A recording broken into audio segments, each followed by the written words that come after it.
안녕하십니까. 이번 영상은 분노 조절하는 방법에 대해서 알아보겠습니다. 우리 저번 영상에서는 화가 나는 이유 7가지에 대해서 알아봤지 않습니까? 이번 영상은 바로 그 화가 났을 때 어떻게 하면 분노 조절을 할 수 있을까, 그리고 분노 관리를 평상시에 어떻게 해야 되는가에 대해서 알아보겠습니다. 첫 번째, 화가 나는 상황들이 되게 많은데요, 화가 나는 상황은 크게 2가지로 나눌 수가 있습니다. 나하고 직접 관련된 사람이냐, 아니면 나하고 전혀 관련이 없는 사람에 의한 분노냐, 이렇게 2가지로 나누는데요, 먼저 나하고 전혀 관계없는 사람에 의해서 화가 났을 때 상황을 얘기해 보겠습니다.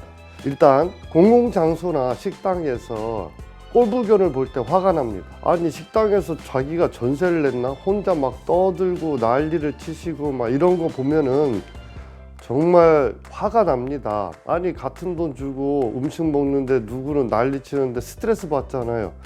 먹다가 체합니다. 네, 그런 경우 있었죠. 저도 많습니다. 이럴 때 쓰는 방법인데요, 바로 첫 번째, 시선 피하기입니다. 그런 상황을 계속 쳐다보게 되면 화가 계속 나게 돼 있어요. 어떻게 해야 돼요? 이렇게 시선을 피하는 겁니다. 시선을 피하면서 머리로 생각하지 마시고 말을 하셔야 됩니다. 그래야지 뇌가 인식을 하게 됩니다. 어떤 말을 하냐? 시선을 피하면서 오죽하면 저럴까. 그런데 이 말을 오죽하면 저래, 이렇게 얘기하면 그 사람 또 열받아 가지고 싸움 붙습니다. 절대 그러지 마시고요, 그냥 오죽하면이라는 말을 그냥 조그맣게 자기 독백하듯이 말을 하시면 되겠습니다. 그러시면은 확실히 분노가 떨어지게 돼 있습니다. 뭐 사정이 있겠지. 특히 버스, 지하철, 뭐 공공장소, 공원 뭐 되게 많죠. 그런 경우 저도 많이 당해봤는데, 그럴 때마다 저도 항상 하는 것이 시선 피하면서 오죽하면이라는 말을 항상 하고 있습니다.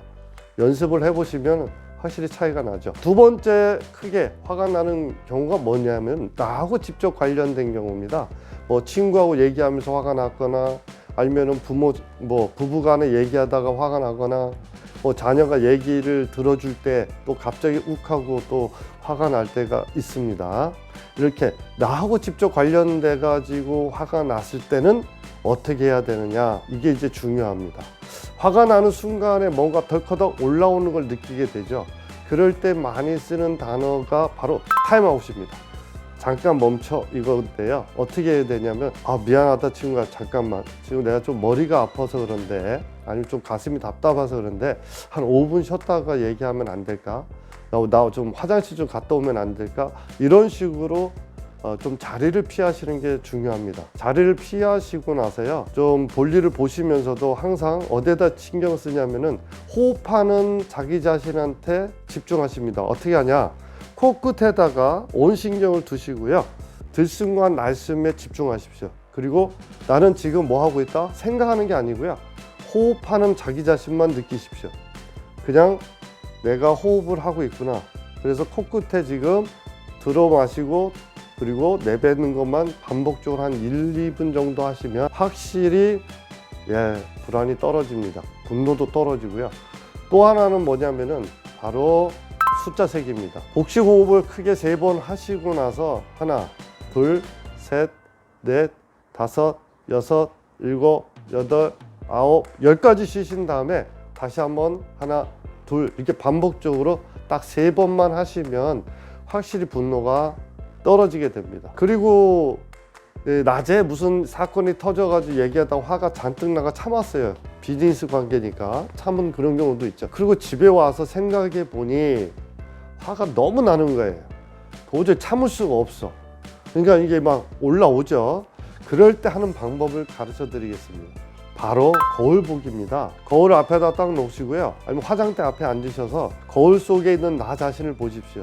화가 나 있는 나의 모습을 보시면 이제 자기와의 대화를 좀 하실 필요가 있습니다. 그 내 안에 있는 내가 되게 많습니다. 그런 노래도 있는데요, 내 안에 내가 너무 많아도 너무 많아.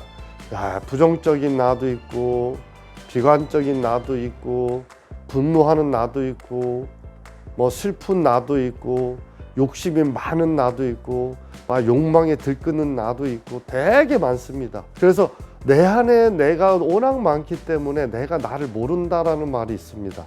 그래서 한 명씩 작업을 할 필요가 있는데요. 오늘은 분노하는 나에 대해서 이야기 좀 나누자. 이렇게 해서 내 마음에 있는 나를 하나씩 좀 제거해 나간다면 많은 생각들을 잡을 수가 있습니다. 그걸 잡음이라고 하는데요. 사람은 하루에 5만 가지 이상 생각을 한다고 합니다. 뭐 6만 가지 있을 수도 있는데요. 생각이 워낙 많은 게 인간이다라는 겁니다. 그러면서 하는 말이 쓸데없는 근심 걱정이 95%다 뭐 이런 말이 있죠. 정말 급하고 해결해야 될 문제 근심 걱정보다는 쓰잘데기 없는 죽고 사는 문제가 아닌 근심 걱정을 많이 한다고 합니다. 그런 잡음을 끄는 방법은 바로 복식호흡. 코에 집중해서 호흡하는 나만 느끼는 거. 지금 나는 호흡밖에 안 한다는 거. 생각을 중지하고 잡음을 끄는 방법 중에 가장 좋습니다. 거울 속에 있는 나하고 대화를 하시는 게 중요한데 이번 시간에 분노하는 나와 너는 뭐 때문에 이렇게 화가 났니? 이렇게 묻습니다. 그래, 이런 일 때문에 내가 화가 났어. 그래서 네가 화가 났구나. 그러면은 그 상대방은 어떻게 무엇 때문에 이런 얘기를 나한테 화나게 했을까? 문제 자기가 화난 얘기를 하시고 그 다음 무슨 얘기를 하시냐, 상대방 입장에서 이제 이야기를 나눠보는 겁니다. 상대방 입장에서 화가 나게끔 만든 원인을 또 찾게 되죠. 그 사람 입장에서도 손해 안 보려고 그렇게 할 수도 있는 거죠. 아니면 친구가 됐던 그런 얘기를 하고 마지막에는 누구하고 얘기하느냐, 너와 내가 전혀 모르는 제3자 입장에서 얘기를 해보는 겁니다. 전혀 아무도 모르는 나와 상대방을 모르는 사람 입장에서 이야기를 나누게 되면 분노는 확실히 떨어지게 돼 있습니다. 그리고 원래 상태로 내가 돌아갈 수가 있습니다. 한번 해보시기 바랍니다. 또 하나 기법은 SSR 기법이라고 해서요. 스탑. S가요. 스탑에 멈추란 뜻입니다. 생각이 분노가 올라오면 어떻게 한다? 멈춰. 이렇게 따라서 해보시기 바랍니다. 멈춰. 이렇게 하시고요. 그 다음에 C입니다. 내 자신이 화가 나 있는 나의 모습을 들여다보는 겁니다. 내가 뭐 때문에 화가 났지? 저 사람이 뭐 소리 질러가지고 내가 화가 났구나. 리턴이에요. 원래 마음 상태로 가자라는 겁니다. 아니, 저 사람 때문에 모르는 사람 때문에 내가 화가 났네? 그러면 아프면 약은 누가 먹어? 내가 먹잖아. 그 주사는 누가 맞아? 내가 맞아요. 그럼 치료비 누가 내? 내가 내. 그럼 누가 손해? 나만 손해다라는 거예요. 그래서 SSR 기법으로 해서 스탑, 싱, 리턴을 갈 수 있도록 매번 연습을 하셔야 돼요. 그런 상황이 올 때마다 생각이 많이 나는 사람들은 생각 멈춰, 이렇게 말을 하는 게 중요한 게요. 뇌가 인식합니다. 근데 말을 않고 생각을 하게 되면은 계속 그 생각에 끊임없이 꼬리를 물고 또 다시 꼬리를 물고 이렇게 된다라는 겁니다. 그래서 생각을 멈추는 방법은 내가 언어적으로 이야기하는 겁니다. 평상시에 분노 관리하는 방법을 좀 알려드리도록 하겠습니다. 내 안에 분노가 많다라고 하면 매일매일 분노를 빼는 작업을 하셔야 되는데요. 두 가지가 있습니다. 가장 효과적이고 효율적입니다. 가성비가 아주 뛰어납니다. 여러분들이 이 영상 보시고 한번 해보시면 정말 도움됐다 이 말이 꼭 나올 겁니다. 그 첫 번째가 뭐냐, 30분 이상을 걸어 보십시오. 그리고 걸으면서 좋은 추억을 상상해 보십시오. 뭐 좋은 추억이 없다면 어떻게 하셔야겠다? 음악을 들으십시오. 그러면은 확실히 분노가 떨어지게 돼 있습니다. 믿으십시오.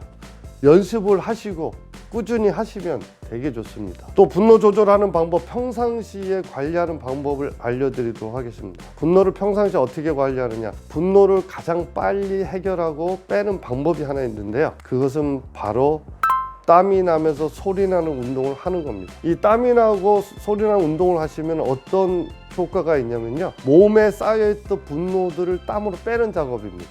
그래서 원래 분노가 많은 사람들이 좋아하는 음식이 뭐냐를 봤더니 매운 걸 좋아합니다. 자극의 역치라고 해서요, 분노량만큼 더 큰 자극을 원한다. 분노를 누르는 자극을 원하는 겁니다. 그래서 매운 거를 먹게 되는데요, 매운 양을 뭐 1단계부터 10단계 있으면 내가 6단계까지 견딘다 하면은 분노량이 6단계만큼 올라와 있다 라고 생각하셔도 될 겁니다. 그래서 어떻게 한다? 땀이 나면서 소리 나는 운동을 꼭 하셔라. 두 번째 방법, 가장 효과적인 방법인데요, 나하고 친밀한, 정말 어떤 감정을 얘기하고 어떤 얘기를 해도 들어줄 수 있는 정서적 지지자가 필요합니다. 그 정서적 지지자와 하루에 30분만 대화를 하시면 분노가 확 빠집니다. 이 빠지는 것을 확 느낄 수가 있습니다. 한번 도전해 보시기 바랍니다. 네, 마지막으로 서비스 하나 드릴게요. 불안하거나 긴장하는 순간 있죠. 뭐 면접 보는 순간, 뭐 내기를 하거나 운동할 때 뭐 중요한 순간들, 이럴 때 긴장이 바짝 올라오는데, 그럴 때 불안과 분노를 빼는 방법 알려드리도록 하겠습니다. 먼저 가장 좋은 방법은 뭐냐? 힘을 꽉 줬다가 힘을 쫙 풀어 보십시오. 그래서 자기의 최대한 긴장도를 가지고 있다가 그 다음에 릴렉스를 확 시키면서 신체의 긴장도를 떨어뜨리는 겁니다. 그 좋은 예가 뭐다? 팔털기 그리고 스트레칭입니다. 엄청 좋아집니다. 평상시에 꼭 하시고요. 두 번째, 바로 명상하기입니다. 명상하기에는 복식호흡인데요. 코에 항상 끝에다가 온통 신경을 다 쓰시고요. 들숨과 날숨 하시면서 오로지 생각은 아무것도 하지 마시고 어디에? 코끝에만 두고 그냥 거기에 집중하는 겁니다. 아무 생각하면 안 됩니다. 생각이 들어오면 막아야 됩니다. 그래서 명상에서 내 감정이 무엇인지를 있는 그대로 들여다보는 겁니다. 분노인지 슬픔인지 두려움인지 그거를 들여다보는 겁니다. 내 마음속에 있는 그대로 보시게 되면 아, 내가 분노가 있었구나, 내가 슬픔이 있었구나, 그거를 수용하게 된다는 겁니다. 분노가 차고 또 차다 보면 어떤 현상이 나냐면요, 바로 언젠간 내 안에서 내 몸을 아프게 한다는 겁니다. 그래서 많은 학자들이 연구한 결과를 보면 비관하는 나, 부정적인 나, 그리고 분노에 차 있는 사람들 질병을 봤더니 암에 걸릴 확률이 높다고 합니다. 다른 사람 때문에 분노가 생겨서 내가 화가 나서 몸이 아프면 약은 누가 먹어요? 내가 먹어야 되죠. 주사 누가 맞아? 내가 맞아요. 그럼 손해는 누구예요? 나 아닙니까? 그래서 평상시에 분노 관리를 하는 게 가장 좋다. 여러분들 오늘 들었던 내용이 좋으셨다면 구독과 좋아요 꼭 눌러주십시오. 감사합니다.